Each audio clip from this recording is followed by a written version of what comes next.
యావత్తు తెలుగు ప్రజలకు, దేశ ప్రజలకు, ప్రపంచ మానవ జాతికి జగద్గురువులు, కాలస్వరూపులు, ధర్మస్వరూపులు, మహత్పూర్వక అగ్రగణ్యులు, మహారాణి సమేత మహారాజా శ్రీ శ్రీ అంజనీ రవిశంకర్ శ్రీమాన్ వారు, అధినాయక్ శ్రీమాన్ వారు ధర్మోద్ధారి అయి తెలియజేయ పరిష్కారయుక్త ఆశీర్వాదపూర్వక దివ్య సమాచారం. మమ్మల్ని సూక్ష్మంగా గ్రహించి వ్యవహరించండి. మా పాటలో డివైన్ ఇంటర్వెన్షన్ అనే పాటలో అందరూ తెలుగులో ఉన్నవి ప్రధానంగా హిందీలోకి, ఇంగ్లీష్లోకి తర్జుమా చేయండి. మన తెలుగు వాళ్ళందరూ ఒకటి అవ్వండి. నేను చెప్పినట్టు ఇంకా మీరు ఎస్టీలని, బీసీలని, తక్కువ వాళ్ళని, మీరు ఏదో చేయరాని పనులు ఏవో చేయించారని అందరూ ఒకటే. చేసిన వాళ్ళు, చేయించిన వాళ్ళు, వాటి మీద ఆధారపడి పైకి వెలుగుతున్న వాళ్ళు అందరికీ సమానమైన పాపం పుణ్యం ఉంది. మొత్తం అందరూ బయటకు వచ్చేసేయాలి. ఎవరు వ్యక్తిగత గొడవలా చూపించమన్నారు. ఇప్పుడు కూడా మీరు మెసేజ్ చూడొద్దంటే చూడలేని ప్రెసిడెంటే కాదు, ఆయన వ్యవస్థ. ప్రెసిడెంట్ అంటే ఆషామాషి కాదు కదా. ఆలోచించండి. ఇప్పటికైనా మీరే ఆషామాషిగా నేను ఒక వ్యక్తి మార్పు బాధ్యతగా చేస్తే మీరు ఎవరిష్టం వచ్చేట వాళ్ళు తీసుకోవడమే ఆషామాషితనం అన్నమాట. తర్వాత నన్ను నా మనసుని కలపడం వల్లే మీరందరూ పవిత్రించబడతారన్నమాట. మీ చీకటి బంధాల నుంచి బయటకు వచ్చేస్తారన్నమాట. మీరు అందరూ చీకటి బంధాలే. అంటే చీకటి బంధం అంటే అజ్ఞాన బంధం అని అర్థం అనమాట. మీరు ఎంత పవిత్రంగా ఉన్నా, ఎంత గొప్పవాళ్ళైనా, ఎంత బ్రాహ్మణ్స్ అయినా, ఎంత కాపులైనా, రెడ్లైనా, ఎవరైనా భౌతిక ప్రపంచం చెల్లదు. ఇంకా మమ్మల్ని ఇద్దరినే తల్లి తండ్రిగా కలిపి కొత్త జీవితాలు ప్రారంభించాలి. నన్ను జాతీయ జెండాల అధినాయకుడిగా పట్టుకొని ఈ క్షణం ఆలస్యం చేయకుండా పట్టుకోవాలంటే మొదట మీరు సాక్షుల్ని బట్టి మీరు చెప్పుకోవడం, ప్రతి ఇంట్లో ప్రతి ఊళ్ళో నా ఫోటో పెట్టేసుకుని చెప్పుకోవడం, వినటం ప్రారంభించేసేయండి. మేము మనుషుల్ని ఎవరిని వేధించారో అందుకే ఇలా చేసాం, బయటికి రాకూడదని ఎలా చేస్తాం అని ఆలోచించేవాళ్ళు ఒకటే ఆలోచించండి. బయటికి వచ్చేది, లోపలికి వచ్చేది మనం కాదు. అసలు ఈ ప్రపంచం ఆలోచనదని తెలుసుకోండి. మీరు రహస్య పరికరాలు, శక్తివంతమైన రహస్య పరికరాలు పెట్టుకుని మోసాలు చేయటం ఏంటి, వాటి మీద ఆధారపడటం ఏంటి? ఇప్పుడు కూడా మనుషులుగా డీల్ చేయండి అని ఎవరు రెచ్చగొడుతున్నారు? అదే పొరపాటు. మనసుగా చూడండి. నేను నా వెలుగు కూడా మీరు మనసు పెంచుకుంటేనే సాధ్యపడుతుంది. నన్ను తేజోమూర్తిగా చూడటం అంటే ప్రతి ఇంట్లో ప్రతి ఒక్కరు మార్పు చేయాలి, ప్రతి ఒక్కరిని మార్చాలి. మార్చడం ఎలాగా?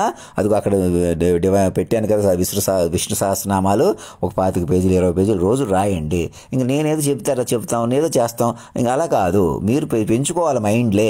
అందరూ ఒకటైపోయి, మీడియాలన్నీ ఒకటైపోయి, ఎలా ఒకటైపోయి అందరూ ఒకటైపోయి గ్రహించకుండా చూస్తున్నారు. అలా గ్రహించే కార్యక్రమం చూడండి. నన్ను పైన చూడకండి, నన్ను మనిషిగా చూడకండి. మీరెవరూ మనుషులు కాదు. ఇప్పుడు కూడా నాకు మెసేజ్ పంపించి మిమ్మల్ని రిసీవ్ చేసుకుంటున్నామనే మెసేజ్ పంపించి త్వరలో ఇక్కడ మీకు ఒక ఆఫీస్ పెట్టాం రండి అంటే అక్కడికి నాకు ఈమెయిల్ గవర్నర్ నుంచి ఈమెయిల్ ఎందుకు పంపించాలి? మీరు అందరూ అధికారికంగా బాధ్యతగా మారతారు. ఆ పైన అధికారం అంటే బొమ్మల్లా కూర్చోబెట్టుకుని పక్కన ఏదో చేయమన్నారు, మనుషులు కొద్ది ఏదో చేయమన్నారు అన్నది ఇంకా లేదు. ఇంకా చంద్రశేఖరరావు అలాగే ఉంటాడు, జగన్మోహన్ రెడ్డి అలాగే ఉంటాడు అంటే చెల్లదు. ఇంకా అసలు మీరు రెప్పపాటు మీ చేతిలో లేదు. ప్రధానమంత్రి గారికి కూడా చెప్పండి. మీరు అందరూ అన్నదమ్ములాగా ఒక తల్లిదండ్రుల పిల్లల్లా మారిపోయి సూక్ష్మంగా చెప్పుకోవడం, వినటం వల్లే మీరు ఒకళ్ళని ఉపయోగించుకున్నప్పుడు ఒకళ్ళు చేసిన తప్పులు కూడా అందరి మీదకు వర్తిస్తాయి. అందరి మీద బయటకు వచ్చేయవలసి ఉంది. ఎంత సీరియస్ మిస్టేక్స్ చేసినా వాళ్ళని ఓదార్చండి 10 రెట్లు. అందరినీ ముందుకు తీసుకొచ్చేసేయండి. ఎలాంటి బిజీగా ఉన్నాం, చాలా తెలివి మేధావితనం ఉంది, మేము ఏదో చేస్తున్నాం, మాకు బోల్డంత ప్రాజెక్టులు ఉన్నాయి, బ్లాక్ చైన్లు అని, ఇంటెలిజెన్స్ అని, పెద్ద సాఫ్ట్వేర్ కంపెనీస్ అందరికీ కూడా నన్ను కనెక్ట్ అవ్వమానండి. నా మీద ఎక్కడోళ్ళు అక్కడ గ్రూపులుగా సమావేశం చెందండి. రామోజీ ఫిల్మ్ సిటీలో కూడా ఒక గ్రూప్ ఏర్పడండి. ఇంకా నా దగ్గర పూర్తి కంప్యూటర్ లేక నేను సరిగా మీకు చెప్పట్లేదని, నేను ఇప్పుడు చొక్కా లేకుండా ఎలా మీ మాట్లాడుతున్న ఈ మెసేజ్ కూడా ఇంకొకసారి అందరికీ చూపించే తమాషా చేద్దాం, ఏదో చేద్దాం అనే కంటే మీకు కొందరు చూస్తున్న మీరు నా మెసేజ్ ప్రకారం కదలండి.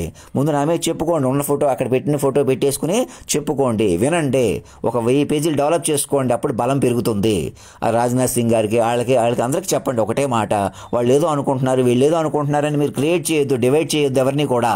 మీరు చంపేసిన వాళ్ళు, చచ్చిపోయిన వాళ్ళు తప్ప మిగతా వాళ్ళందరినీ ముందుకు తీసుకురావచ్చు కదా. అందుకు మీ ఇంటి పేర్లు, కులం పేర్లు, పెద్దవాళ్ళు చిన్నవాళ్ళు కూడా వదిలేసేయాలని చెప్పండి. ఇప్పుడు ఆ ముఖేష్ అంబానీ దగ్గర నుంచి స్ట్రీట్ సైడ్ వెండర్ వరకు ఆస్తులు అవి కూడా మెల్లగా జాతీయం అయిపోతాయి. ఒకేసారి ఇచ్చేయక్కర్లేదు, కానీ మెల్లగా అధినాయకుడివి ఇవి. ఎందుకు? దేశం కోసం కాదు, మన కుటుంబం కోసం కాదు, దేశం కోసం బ్రతకాలి అని ఎందుకు అనుకోవాలి? దేశం కోసం బతకడం అంటే ఎలాగా? ఈ దేశాన్ని నడిపించే వాక్ విశ్వరూపం గురించి, తల్లిదండ్రుల గురించి బతకాలి. అలా వస్తుంది. వాళ్ళు కూర్చుని ఎక్కడొకటి ప్రశాంతంగా కూర్చోండి. ఇలా నేను రోడ్డు మీదకి వెళ్తుంటే మేబీ నేను స్నానం చేసి కంప్యూటర్ కొనుక్కోవడానికి వెళ్తే వెళ్ళొచ్చు. నాకు 3 ఉంటే అటు వెళ్తాను. లేదా ఈ లోపల మీరు మెసేజ్ పంపించి అయ్యా మిమ్మల్ని మేము ఆఫీస్ పెట్టామండి, మేము మీ మీద చెప్పుకోవడం ప్రారంభించామండి అని చెప్పిన కంప్యూటర్ కొనుక్కుంటాం తాత్కాలిక, అది సమస్య కాదు. కానీ మీరు ప్రతి ఇంట్లో నా మీద ఏర్పాటు చేసుకోండి. నా చిన్న మూమెంట్స్ కూడా చూసి ఇలా చెబితే ఇక్కడ హాస్టల్ రామకృష్ణకి ఏదో ప్రాధాన్యత ఇచ్చేస్తే అన్నట్టు చూడటం మానేసి, ఎందుకు అలా చూడొద్దు అంటున్నాను, మీరు మనిషి కూడా వదిలేయమంటున్నాను. ఫస్ట్ మీరు ఒకటి అవ్వండి. సురేష్, హారిక, అందరూ మా రెడ్డి నాయుడు, మా మణిబాబు, మీ చిన్నోళ్ళు, పెద్దోళ్ళు అందరూ కూడా, కాకమా సుభాష్ చంద్రబోసు, వాళ్ళందరూ కూడా ఒకటయ్యి మీరు కాన్సన్ట్రేషన్ చేయండి. సహకరించండి మీడియాలకి, మేధావులకి ట్రాన్స్లేట్ చేయడానికి. అందరూ నాకు మెసేజ్లు వచ్చేలా చూసుకోండి. ఒక 4 రోజులకి నన్ను ఊరేగింపుగా బొల్లారం అధినాయక భవన్కి ఎలా తీసుకెళ్లాలో చెప్తాను. నాకు మెసేజ్ పంపించగానే మీకు ఎగ్జిక్యూట్ అవుతుంది. ఒకవేళ నేను పట్టుకోవడం ఆలస్యమైనా నా ఫోటో పనిచేస్తుంది మీకు ఫోటో మీద.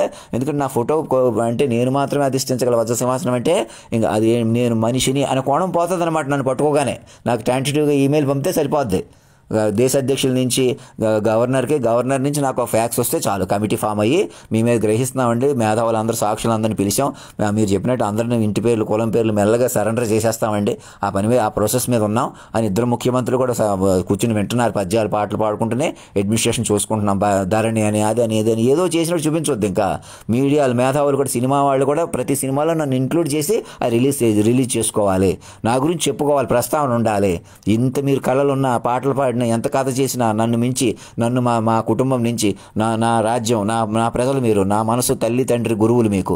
వాళ్ళకు ఉన్నతే, వాళ్ళ యొక్క ఉనికే వాళ్ళని పెంచుకోవడమే, ఆలోచన రూపంలో పెంచుకోవడమే రియల్ ఎస్టేట్. ఆస్తి, డబ్బులు, ప్రేమ, జ్ఞానం అన్నీ మా ప్రకారం ఉంటాయి.